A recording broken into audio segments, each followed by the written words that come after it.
రెడ్డితో ఆర్బీఐ మాజీ గవర్నర్ రఘురామరాజన్ ఆదివారం జూబ్లీహిల్స్ నివాసంలో సమావేశమయ్యారు. కేంద్ర ప్రభుత్వ ఆర్థిక మాజీ ముఖ్య సలహాదారుగా కూడా పనిచేసిన రఘురామరాజన్ సీఎం రేవంత్ రెడ్డితో తన అనుభవాలను పంచుకున్నారు. రాష్ట్ర ప్రస్తుత ఆర్థిక పరిస్థితి, రాష్ట్ర ఆర్థిక అభివృద్ధికి అనుసరించవలసిన వ్యూహాలపై ఇరువురు చర్చించారు. ఆర్థిక పరిస్థితిని మెరుగుపరిచేందుకు పలు సూచనలు చేశారు.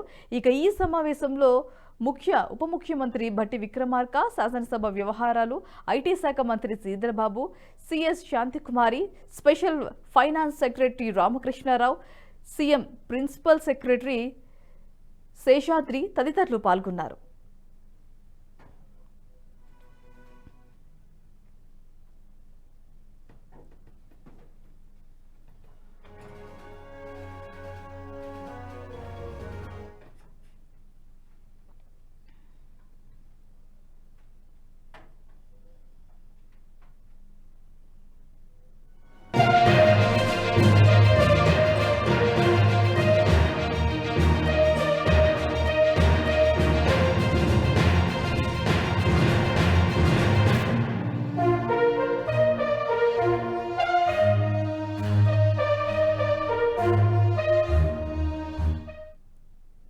తెలంగాణ సీఎం రేవంత్ రెడ్డికి మాజీ డీఎస్పీ నళిని బహిరంగ లేఖ రాశారు.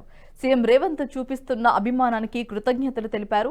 పోలీసు ఉద్యోగం తప్ప వేరే ఉద్యోగానికి తాను సరిపోనన్నారు. ఉద్యోగానికి బదులు ధర్మ ప్రచారానికి సాయం చేయాలని కోరారు.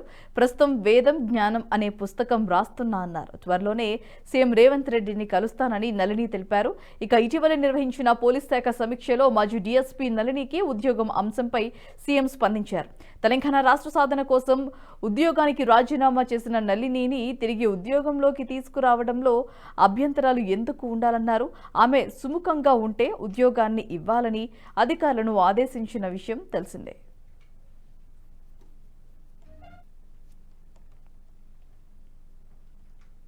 ఈ వీడియో మీకు నచ్చినట్టయితే లైక్ చేయండి, 10 మందికి షేర్ చేయండి. అలాగే కామెంట్ల రూపంలో మీ అభిప్రాయాలను మాతో పంచుకోండి. Nationalist hub group of channels ను సబ్స్క్రైబ్ చేసుకుని తెలుగునాట జాతీయవాద జర్నలిజాన్ని ప్రోత్సహించండి. ఈ వీడియో కింద ఉన్న బెల్ ఐకాన్ పై క్లిక్ చేయడం మర్చిపోవద్దు.